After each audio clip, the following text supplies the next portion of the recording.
the team, and when I walked into your room full of people wearing these crazy things on their heads. And I brought the prototype just so you guys can see what I walked into. Let's see. Here. Comes in a fancy bag. So,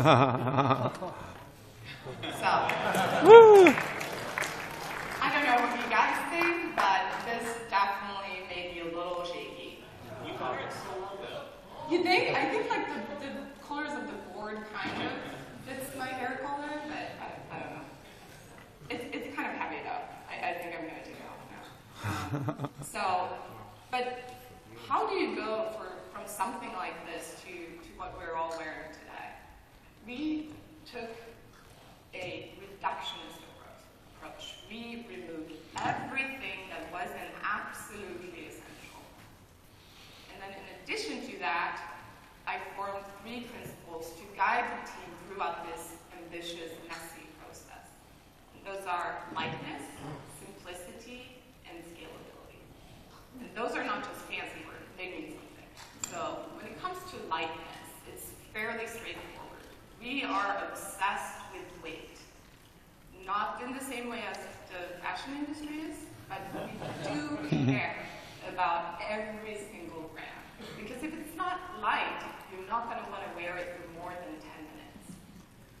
And it's not only about lightness, but also about balance and how it's balanced on your face. And the way we designed it with our construction methods and material choices and how we could place the components, it weighs less on your nose than many sunglasses and regular glasses on the market, which is pretty cool.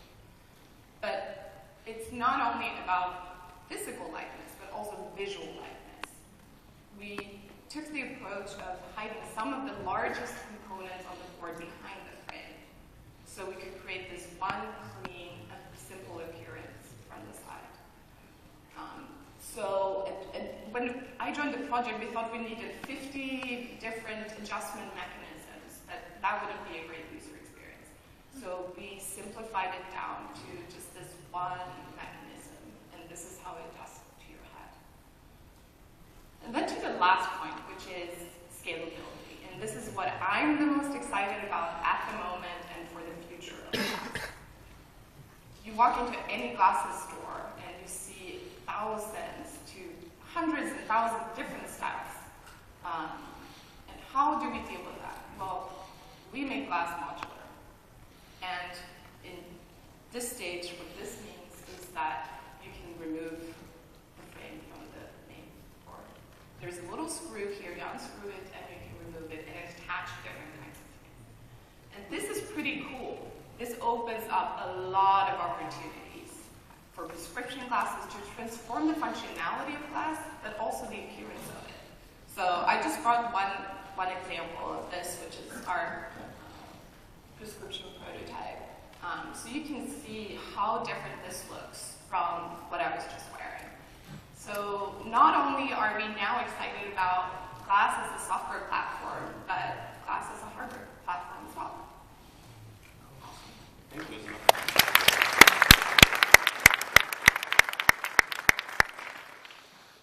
Charles, you're next. When I first joined the team, there was something that you and I talked about a lot, and something that you felt passionate about. They make the chairs dangerous on purpose. Glass was both a device and a platform. I think that's really interesting. I was hoping that you could speak to the first principles, your first principles for that platform, what the Mirror API was built for, and maybe a little bit about the upcoming glass development kit we touched on earlier today. Absolutely. We want glass to have a big positive impact in the world. And I'm a platforms guy. I was lucky to be part of the Android team in the early days, and I was amazed by all the great things that developers built on top of the Android platform, and all the innovation it really drove. I think most of you actually have an Android phone in your pocket today. I believe glass in developers' hands will have a similar impact and drive innovation here. And we built glass not just for developers, but for us too. So the core principle behind glass is that we build on top of the exact same APIs you do. For example, let's take some of Google's flagship products, Google+, Gmail, Google Now. They're built on top of the exact same APIs that Facebook and Twitter release their apps today on. We don't have anything extra. We use the Mirror API just like that. And that's our core philosophy. Taking that, we want to apply the exact same philosophy to the GDK, the Glass Developer Kit. But for that, we need your help. We want to know what the Glass Explorers do with the device, what apps you built on top of it, what APIs you hack on, and see what all the services you develop, and then build an API that takes that into account and help us shape the GDK. It'll take a while. It won't be coming out soon, because we really want to listen to your feedback and incorporate it in. But honestly, I can't wait to get it into your hands. Next up is Steve. Steve, let's talk about the Explorer program. This is a super unique way to introduce a product, and you could say unprecedented. Can you tell us what the Explorer program is and why it makes sense for Glass? Sure, Timothy. I think, first of all, just stepping back, I think the reason why we're up here and why the larger Glass team is working so hard on Glass is because we really believe that Glass can transform how people use technology. We think it's a really big idea. And the Explorer program is an important part of how we're bringing Glass to the world. We see the Explorer program as a way to learn the possibilities of Glass.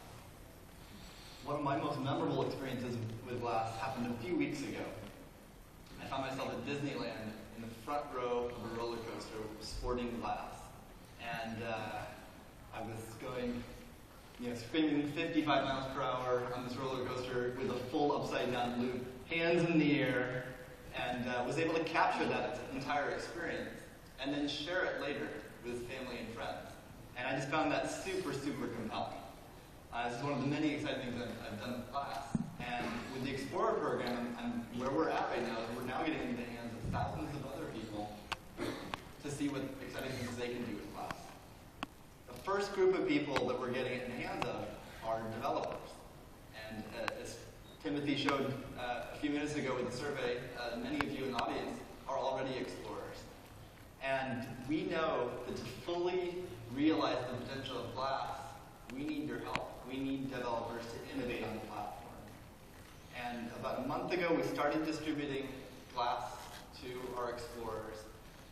I'm happy to say that earlier this week, right before Google I/O, we've invited all 2,000 people who signed up at last year's I/O to come pick up their Glass device.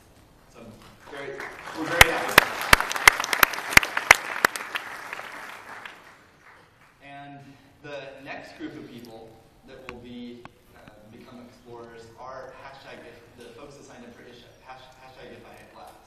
And there were 8,000 people selected from over 100,000 people who applied. And we will soon be rolling out invites to those folks to pick up Glass. What's exciting about that group of people, they're not developers, but it's a nice cross-section of people. We have folks who are educators, teachers, we have athletes, we have DJs, dentists, hairstylists, all kinds of different people. And so we're really excited to see from the diverse set of folks, what are they going to do with Glass? And the last thing I'd like to say about the Explorer program is that our team we're excited about the Explorer program because we're going to be listening to you. We're going to be listening to explorers, learning from your experiences, and improving Glass. And one concrete thing we'll be doing is that each and every month, the software team, Charles' team, will be rolling out software updates to all explorers. And those software updates